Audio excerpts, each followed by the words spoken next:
Our administration's ambitious plan to confront the existential threat of climate change. It is an existential threat.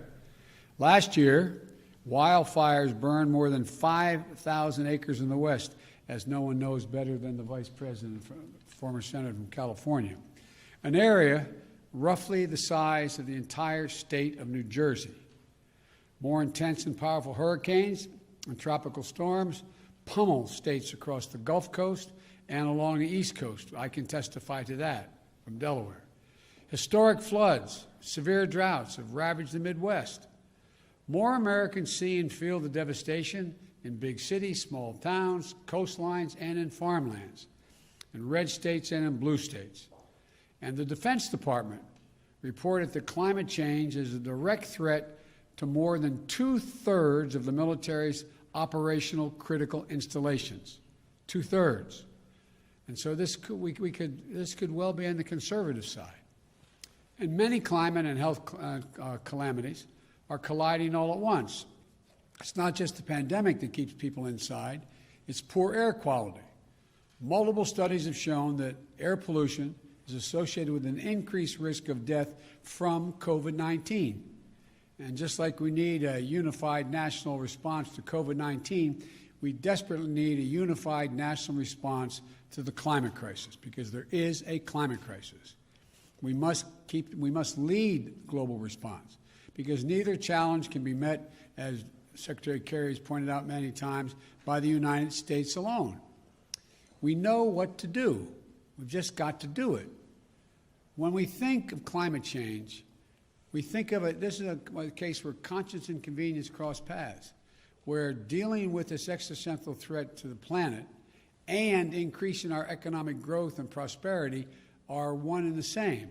When I think of climate change, I think of, and the answers to it, I think of jobs.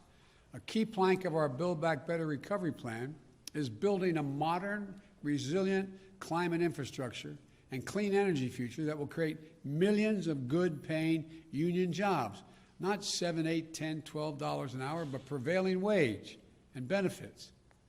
You know, we can put millions of Americans to work modernizing our water systems, transportation, our energy infrastructure to withstand the impacts of extreme climate. We've already reached a point where we're going to have to live with what it is now. That's going to require a lot of work all by itself without it getting any worse. When we think of renewable energy, we see American manufacturing, American workers racing to lead the global market. We see farmers making American agriculture first in the world to achieve net zero emissions and gaining new sources of income in the process. And I want to parenthetically thank the Secretary of Agriculture for helping me put together that program during the campaign. We see small business and master electricians designing, installing, and innovating energy-conserving technologies in building homes and buildings. And we're going to reduce electric consumption and save hundreds of thousands of dollars a year in energy costs in the process.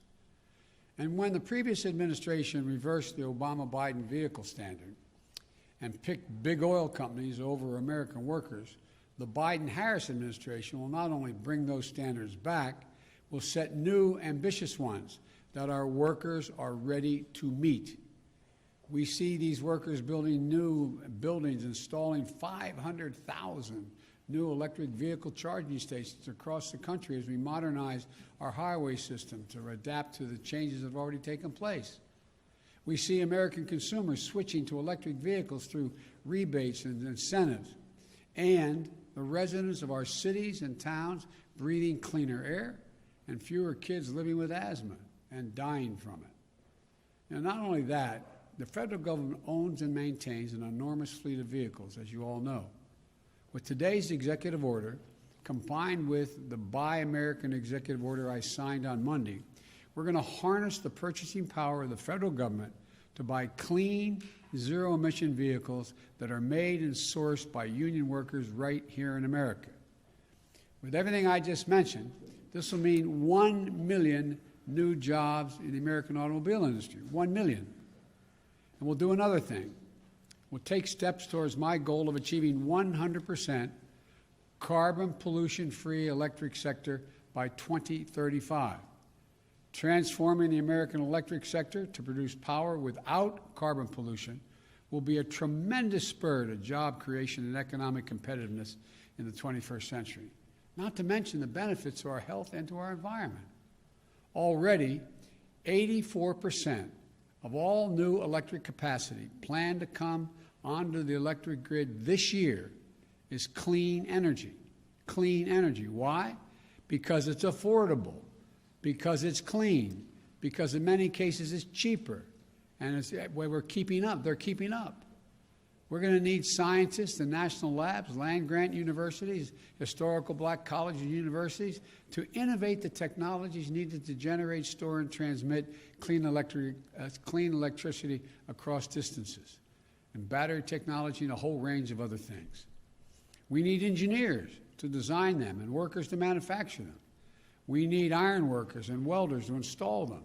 Technologies they invent, design, and build will ultimately become cheaper than any other kind of energy, helping us dramatically expand our economy and create more jobs with a cleaner environment. And will become the world's largest exporter of those technologies, creating even more jobs. You know, we're also going to build 1.5 million new energy-efficient homes and public housing units that are going to benefit communities 3 times over. 1, by alleviating the affordable housing crisis. 2, by increasing energy efficiency. And 3, by reducing the racial wealth gap linked to home ownership. We're also going to create more than 250,000 jobs to do things like plug the millions of abandoned oil and gas wells that pose an ongoing threat to the health and safety of our communities. They're abandoned wells. They're open now. And we're going to put people to work. We're not going to lose jobs in these areas. We're going to create jobs. They're going to get prevailing wage to cap those over 1 million wells. These aren't pie-in-the-sky dreams. These are concrete, actionable solutions. And we know how to do this. The Obama-Biden administration reduced the auto industry, rescue the auto industry, and help them retool. We need solar energy, cost competitive with traditional energy, weatherizing more. We made it cost competitive, weatherizing more than 1 million homes. The Recovery Act of our last administration, the Democratic administration, made record clean energy investments, $90 billion. The President asked me to make sure how that money was spent on everything from smart grid systems to clean energy manufacturing. Now, the Biden-Harris administration is going to do it again and go beyond. The executive order I'll be signing establishes the White House Office of Domestic Climate Policy, and it'll be led by one of America's most distinguished climate leaders, former EPA Director Gina McCarthy. As the head of the new office and my National Climate Advisor, Gina will chair the National Climate Task Force, made up of many members of our cabinet, to deliver a whole-of-government approach to the climate crisis. It's not time for small measures. We need to be bold. So let me be clear. That includes helping revitalize the economies of coal, oil, and gas and power plant communities. We have to start by creating new good-paying jobs, capping those abandoned wells, reclaiming mines, turning old brownfield sites into new hubs of economic growth, creating new good-paying jobs in those communities where those workers live, because they help build this country. We're never going to forget the men and women who dug the coal and built the nation. We're going to do right by them, make sure they have opportunities to keep building the nation in their own communities and getting paid well for it. While the whole-of-government approach is necessary, though, it's not sufficient. We're going to work with mayors and governors and tribal leaders and business leaders who are stepping up, and the young people organizing and leading the way. My message to those young people is you have the full capacity and power of the federal government. Your government is going to work with you. Now, today's executive order also directs the Secretary of the Interior to stop issuing new oil and gas leases on public lands and in offshore waters wherever possible. We're going to review and reset the oil and gas leasing program. Like the previous administration, we'll start to properly manage, unlike it, we're going to start to properly manage lands and waterways in ways that allow us to protect, preserve them, the full value that they provide for us for future generations. Let me be clear. and I know this always comes up, we're not going to ban fracking. We'll protect jobs and grow jobs, including through stronger standards like controls from methane leaks and union workers willing to install the changes. Unlike previous administrations, I don't think the federal government should give handouts to big oil to the tune of $40 billion in fossil fuel subsidies. And I'm going to be going to the Congress asking them to eliminate those subsidies. We're going to take money and invest it in clean energy jobs in America. Millions of jobs in wind, solar, and carbon capture. In fact, today's action is going to help us increase renewable energy production from offshore wind and meet our obligation to be good stewards of our public lands. It establishes a new, modern-day civilian climate corps that I called for when I was campaigning to heal our public lands and make us less vulnerable to wildfires and floods. Look, this executive order I'm signing today also makes it official that climate change will be at the center of our national security and foreign policy. As Secretary Kerry, as our special presidential envoy for climate, with him, the world knows how serious I am about by appointing one of America's most distinguished statesmen and one of my closest friends speaking for America on one of the most pressing threats of our time. John was instrumental in negotiating the Paris Climate Agreement that we rejoined, this administration rejoined on day one, as I promised.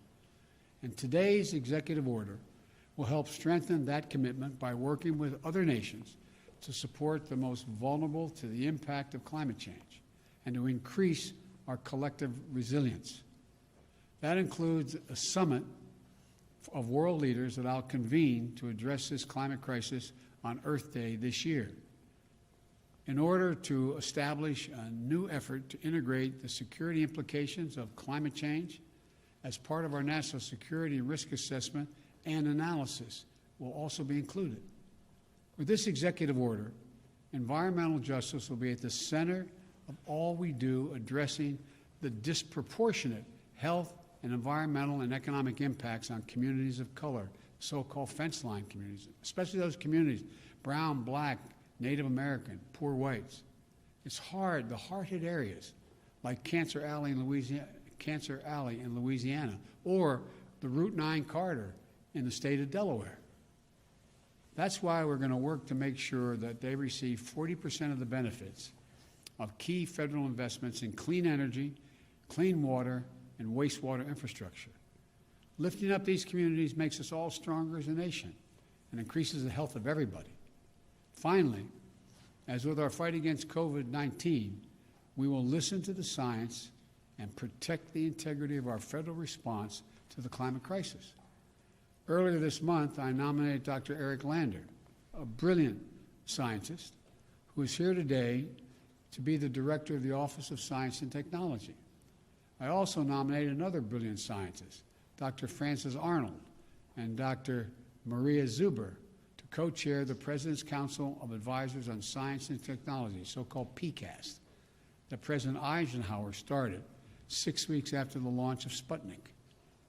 It's a team of America's top scientists charged with asking the most American of questions: what next?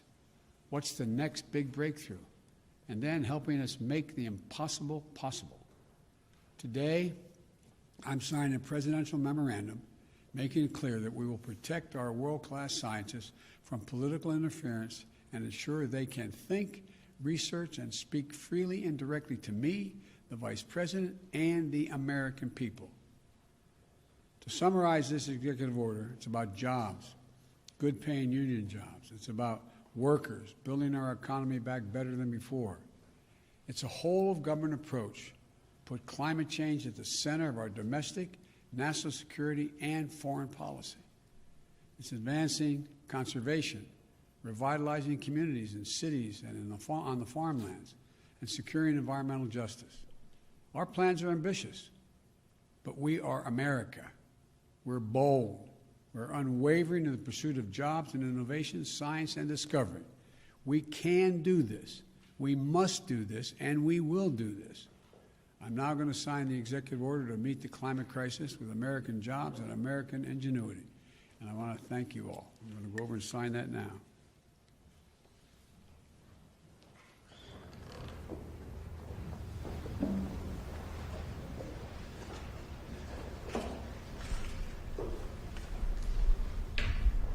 Use the right pen, sir.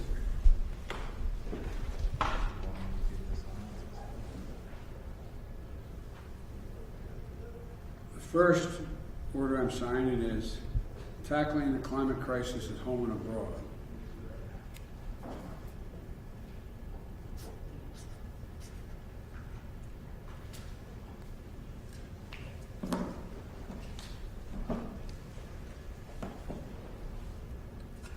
This next one, for restoring trust in government through science and integrity and evidence-based policymaking.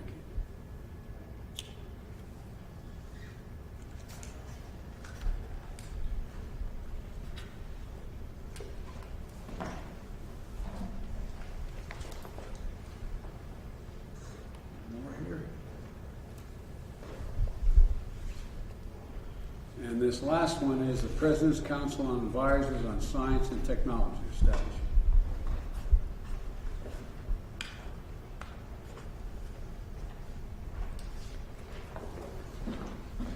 I thank you all for your time. Sir, what sacrifices are you asking Americans to make? Thank you. Mr. President, will you just tell you guys emergency on climate change, you guys? Sir, after the Republican vote, do you still support the impeachment process? Still support the impeachment process? Thank you, sir.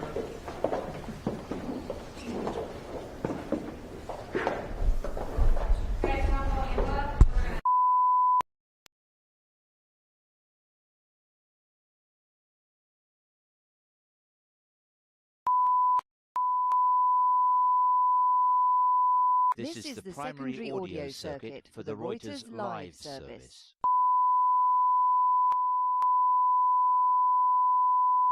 This is the primary audio circuit for the Reuters live service.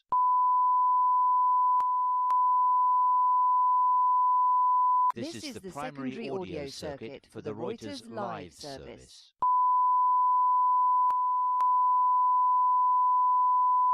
This is the primary audio circuit for the Reuters live service.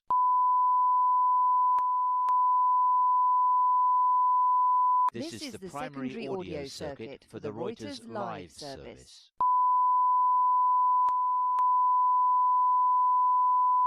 This is the primary audio circuit for the Reuters live service.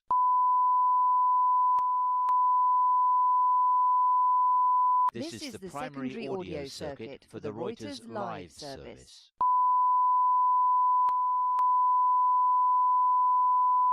This is the primary audio circuit for the Reuters live service.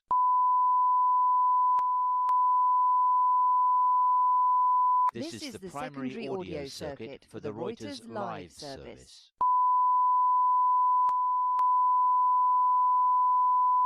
This is the primary audio circuit